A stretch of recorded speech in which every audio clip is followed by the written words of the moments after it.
Valeu, moçada. Obrigado pelo carinho e pela audiência de todos vocês. Gurizada, olha só, mais um daqueles casos que a gente precisa tentar entender o que acontece no Grêmio.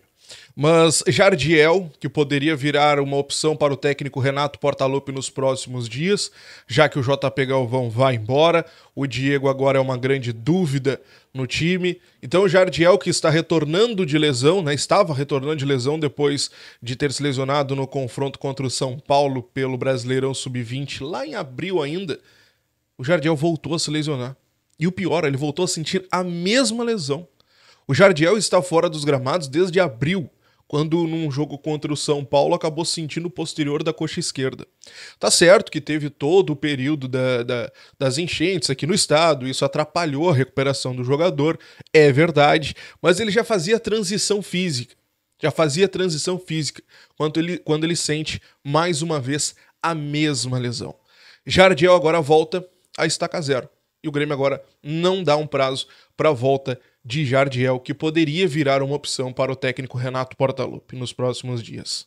Que loucura, né? O cara nem chegou a voltar e lesionou de novo. Lembra que lá no início do ano a gente teve um caso muito parecido. Parecido não, o mesmo caso praticamente, né? Cuiabano. Cuiabano lesionou, estava voltando, olha, não, chegou a voltar e lesionou. Teve a mesma lesão. A mesma lesão. Que coisa impressionante. É algo que não tem explicação, né?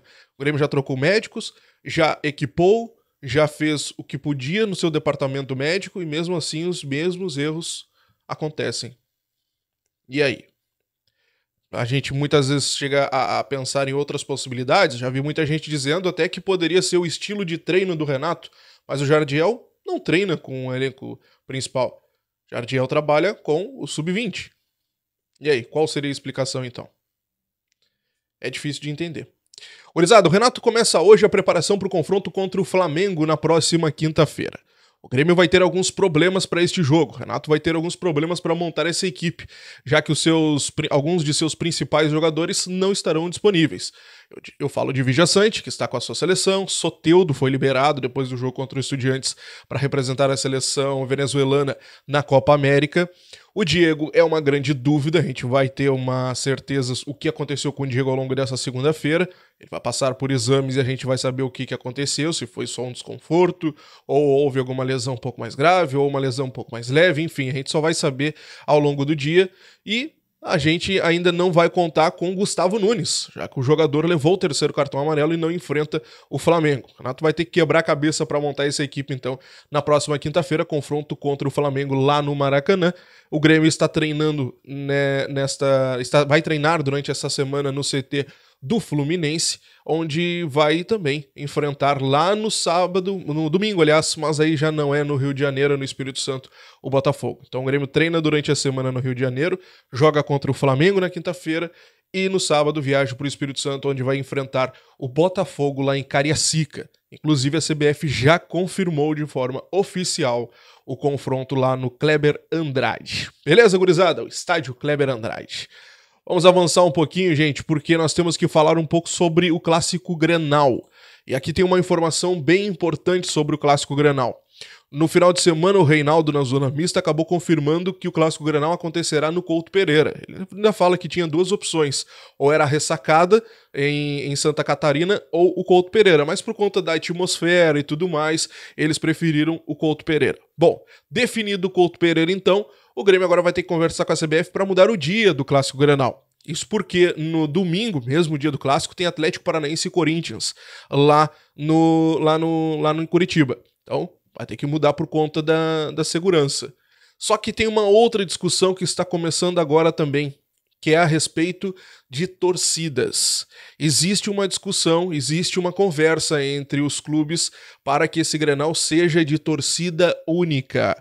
Isso porque existe um receio das autoridades por conta da reunião das torcidas, de confronto das torcidas. A torcida do Inter se dá muito bem com a do Atlético. A do Grêmio criou um vínculo muito grande agora com a torcida do Curitiba. Então existe um receio das autoridades que possam haver confrontos das torcidas. E por isso está sendo colocado em pauta um Grenal com torcida única. Neste momento, neste primeiro turno, Grenal com torcida única do Grêmio. Lá no segundo turno, um Grenal com torcida única do Internacional. está sendo discutido. Se vai acontecer, a gente só vai saber ao longo dos dias. Mas está na pauta um Grenal de torcida única por conta da segurança. E aí, tu gostaria de Grenal com torcida única? Nesse primeiro momento pode até parecer bom, torcida só do Grêmio. Mas lá no segundo turno a gente vai ter a torcida só do Internacional também no Clássico. Seria uma boa saída? Bom, a gente só vai saber lá se isso acontecer. Para nós encerrarmos, o STJD denunciou Renato, Diego Costa e Natan Fernandes por conta dos atos no jogo contra o Bahia. Toda aquela confusão. O Diego e o Natan foram expulsos e o Renato por tirar o time do banco de reservas. O Diego e o Renato foram denunciados no artigo 258, que fala sobre pena de 2 a 6 jogos. O que diz o artigo 258, Diogo? Vamos lá. Desrespeitar os membros da equipe de arbitragem ou reclamar desrespeitosamente contra as decisões. O Natan Fernandes ele foi denunciado no artigo 243F, que inclusive tem uma pena mínima de 4 jogos. Ele fala sobre ofender alguém em sua honra por fato relacionado diretamente ao desporto. O julgamento está marcado para acontecer na próxima quarta-feira, às 10h30 da manhã. Te inscreve, deixa o like, ativa o sininho de notificações, estou de plantão, qualquer notícia estará aqui no canal. Grande abraço, até a próxima. Tchau.